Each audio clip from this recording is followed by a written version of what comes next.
Om Swastiastu. Om Awiyaganamastu Anamo Sidam. Selamat pagi anak-anak. Bertemu kembali sama Pak Kadek pada hari ini. Bapak harapkan anak-anak dalam keadaan sehat selalu, tetap semangat mengikuti protokol-protokol kesehatan dari pemerintah. Walaupun proses pembelajaran masih daring, Bapak harapkan anak-anak selalu tetap semangat mengikutinya. Anak-anak, Bapak tadi sudah dapat katakan kalau kita harus selalu tetap mengikuti protokol-protokol kesehatan ya. Yang dulunya 3M sekarang sudah berubah menjadi 5M. Anak-anak, berubah menjadi 5M. Apa saja itu?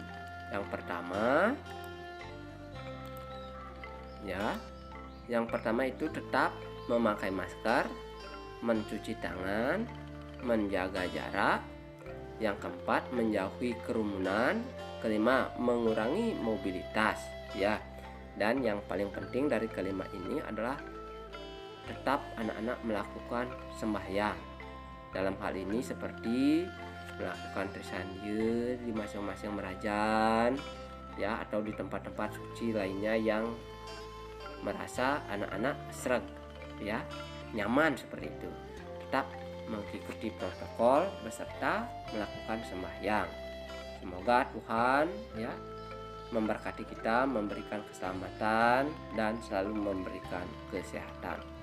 Baik anak-anak, untuk pelajaran kelas 3 hari ini, pelajaran agama Hindu dan budi pekerti adalah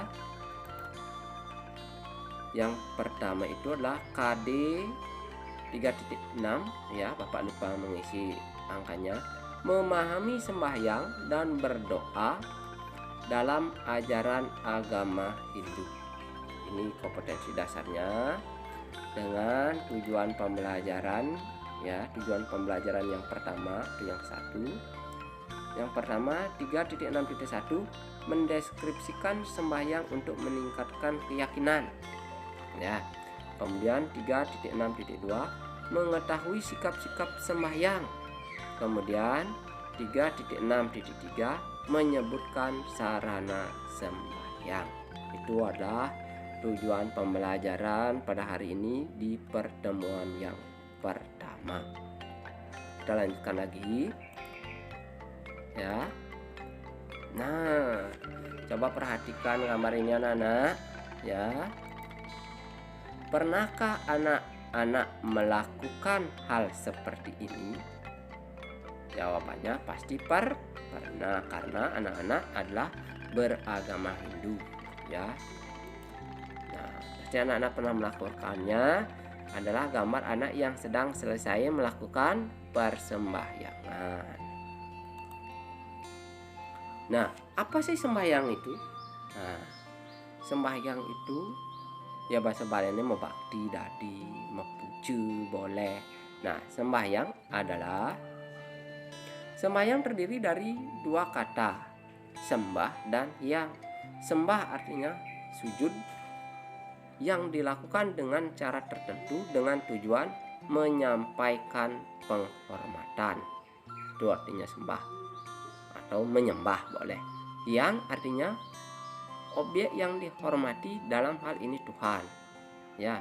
Yang itu artinya objek yang dihormati. Kalau kita ke pura menyembah Tuhan, kalau kita ke sangga merajan memuja leluhur, seperti itu maksudnya. Apa manfaat sembahyang anak-anak? Nah, setelah anak-anak mengetahui pengertian sembahyang, sekarang apa manfaat sembahyang itu? Ya, apa manfaatnya? Yang pertama, mewujudkan rasa serada bakti kepada ide Sang Hyang Widi Wasi, karena kita ini adalah salah satu ciptaan Tuhan ya.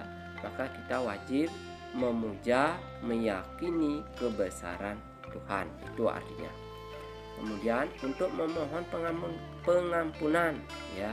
Pengampunan karena manusia itu terlahir sudah membawa dosa anak-anak. Ingat itu, karena kita meyakini proses kelahiran berulang-ulang karena masih ada keterikatan kita kepada duniawi. Kemudian memohon keselamatan ya. Semoga setelah kita sembahyang memohon keselamatan, saling mendoakan antar sesama. Dumugi de betari de Sang Hyang Widi Wasa mempaice kita diberikan keselamatan untuk semuanya. Kemudian yang ketiga, menyadari akan kelemahan dan keterbatasan manusia. Ya, karena manusia ini adalah ciptaan dari Tuhan ya, maka kita wajib memujanya ya. Karena kita ini lemah, tidak ada apa-apanya dengan Tuhan atau ide Sang Hyang Widi Wasa. Itu salah satu ya. Ketiga, manfaat sembahyang yang Bapak sampaikan. Sebenarnya masih ada yang lain-lainnya anak-anak, tapi untuk kelas 3 cukup 3 saja. Nah, sekarang kita belajar mengenai sikap-sikap sembahyang. Sikap-sikap sembahyang anak-anak, ketika anak-anak sembahyang ada sikapnya. Nah, ada yang namanya pada asana. Pada asana, gambarnya seperti ini, berdiri. Pada itu artinya kaki, berdiri ya. Tangannya seperti ini anak-anak ya. Ini tangannya mata dipejamkan seperti itu.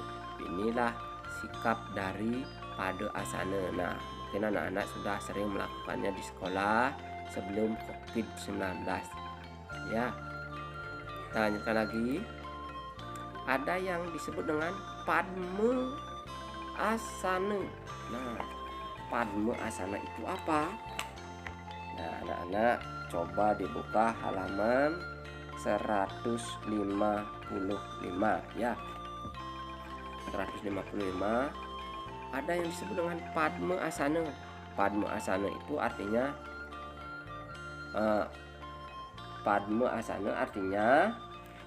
sikap duduk bersila ya, sikap duduk bersila dengan kedua kaki bersilang. Nah, seperti itu. Inilah gambarnya. Mungkin kalau anak-anak di kelas 3 tatap muka Bapak akan mempraktekannya seperti itu. Kemudian yang ketiga, ada yang disebut dengan sikap sembahyang sila asana. Nah, sila asana ini biasanya dilakukan oleh para laki-laki ya. Selain padma asana, ada juga sila asana yang dilakukan oleh para laki-laki. Yang bahasa Bali ini mesila ya. Seperti itu. Tangan tetap di ulu hati, mata dipejam seperti biasa itu. Nah, ini sekarang Bajra asana. Bajra asana artinya sikap metimpuh ya. Ya bahasa Bali ini metimpuh. Ini biasanya dilakukan oleh para perempuan ya. Para perempuan ini. Kemudian ada yang dinamakan sawu asana. Nah, sawu ya seperti tergeletak ini seperti mayat ya. Tapi dalam keadaan kapan kita melakukan sawu asana? Sawu asana itu dilakukan mungkin pada saat kondisi badan kita sedang sakit ya. Jadi orang-orang yang sakit pun harus melakukan sembahyang atau puja trisandia, apalagi kita yang masih diberikan kesehatan oleh ide Sang Hyang Widi Wasa. Jadi wajib anak-anak ya, ini kalau tidak bisa lewat jalan tidur pun juga bisa, tapi tetap tangan ya seperti ini tetap diulati. Nah, Bapak ulang. Nah, ini Bajrasana. Ini kan kaum perempuan biasanya metimpuh. Nah, sekarang ya, karena ini kaum perempuan tidak hanya anak-anak tetapi yang sudah tua-tua pun seharusnya seperti ini gitu. Tapi karena perubahan anak-anak ya, bates nih imeme, bates nih idadong, sube kena rematik, kena asam urat. Jadi ya biarkan saja, ada nih matedo, ada yang seperti ini, ada yang seperti itu, ya biarkan saja. Yang penting ketulusan hati dalam melakukan persembahyangan itu yang paling penting anak-anak ya. Jadi anak-anak jangan itu dipersoalkan. Ime nak pakadek ngarain kini memang harus metimpu, harus kini. Nah, jangan seperti itu, karena mungkin ibu atau nenek dari anak-anak sudah ya remati atau asam urat. Jangan seperti itu ya. Biarkan, yang penting ketulusan hati dalam proses persembahyangan itu yang paling penting. Ini tadi sudah. Nah, sekarang kita akan melanjutkan indikator yang ketiga, itu sarana sembahyang. Sarana sembahyang artinya apa saja yang diperlukan anak-anak dalam persembahyangan, atau apa bahan yang harus ada seperti itu ya. Yang pertama ada yang namanya bunga. Ini bunga ya, ini bunga. Apa sih simbol bunga? Kenapa kita melakukan persembahyangan harus menggunakan bunga yang donden yang tadi? Nah, seperti itu misalnya ya. Seperti ini anak-anak. Nah, karena bunga itu adalah sebagai lambang kedamaian dan ketulusan hati. Itulah fungsi atau simbol dari bunga, makanya bunga dipakai. Nah, bunga ini harus sesuai dengan aturan anak-anak. Tidak boleh ada bunga yang tumbuh dalam kuburan, itu tidak boleh. Bunga yang berisi semut ya, seperti itu. Bunga yang digigit-gigit oleh ulat itu tidak diperkenankan dalam proses melakukan persembahyangan ya. Kemudian selain bunga ada yang disebut dengan dupa. Nah, dupa adalah sebagai saksi persembahyangan antara perantara pemuja dan yang dipuja. Kemudian dupa ini juga sebagai pengusir kekotoran atau roh jahat. Nah, seperti itu. Dupa ini ya anak-anak bisa dapat di toko-toko ya, toko atau minimarket, itu banyak ada dupa. Nah, ketika dinyalakan, ini bukan dupa namanya, ini menjadi dipa. Dipa itu artinya cahaya atau sinar, sebagai saksi agung dalam proses persembahyangan. Wajib harus ada dupa. Nah, kemudian sebagai perantara pemuja dan yang dipuja. Nah, lihat asapnya ini, kemana ini asapnya? Nah, setelah anak-anak yang bunyi dupa nih, tinggalin asapi, kija asapi dah. Terus hilang. Jadi inilah asap inilah yang akan sebagai perantara kita kepada Tuhan. Tuhan itu tidak kelihatan, tidak ada di mana-mana, seperti itu. Kemudian pengusir kekotoran atau roh jahat, itu juga fungsi dari dupa. Ketika dupa itu sudah dinyalakan, ingat itu. Kemudian sarana sembahyang yang selanjutnya selain bijak adalah air atau tirta. Air atau tirta adalah lambang pembersihan pikiran, perkataan, dan perbuatan. Ini kurang kelihatan ini anak-anak ya. Nah, setelah anak-anak selesai sembahyang ya, setelah Trisandio Kraman sembah, maka acara selanjutnya adalah Nunas Tirte Wangsuh Pade. Diketiskan di sini mungkin 3 kali. Kemudian itu anak-anak meraup sebanyak 3 kali. Ketika tirta itu masuk ke dalam tubuh anak-anak ketiga kali, artinya Sang Hyang Siwa sadasiwa dan paramasiwa itu masuk ke dalam tubuh anak-anak, diharapkan anak-anak bisa berpikir baik, bisa berkata baik, bahkan bisa berbuat baik lagi. Itu adalah fungsi dari tirta atau simbol dari tirta. Kemudian yang selanjutnya bija ya. Yang keempat, bija itu adalah sebagai simbol benih kebaikan. Setelah anak-anak lunas tirta ya, lunas tirta dibasahi tubuh ya, baru anak-anak lunas bija. Nah, bijaan ini yang perlu liu.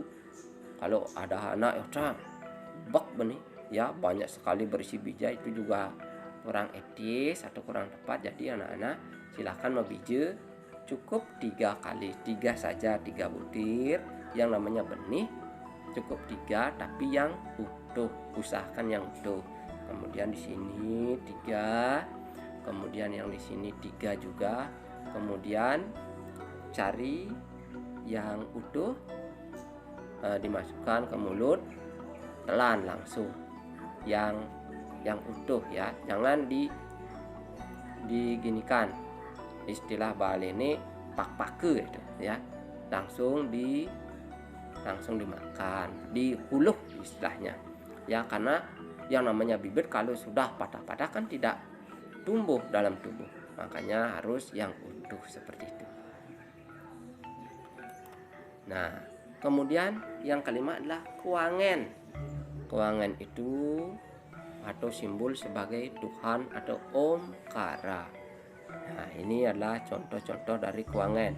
Ada yang berisi uang pis bolong, ada yang berisi uang logam. Nah, karena mungkin sulit mencari uang kepeng atau uang bolong, maka uang logam seperti ini juga bisa dipakai ya, pakai kuangen. Nah, kuangen ini bisa dilakukan di semua pelaksanaan yadnya, dari Dewi Yadnya sampai Buti Yadnya anak-anak ya. Mungkin ada yang mengatakan kalau kuangen itu berasal dari kata kuangan, seperti itu.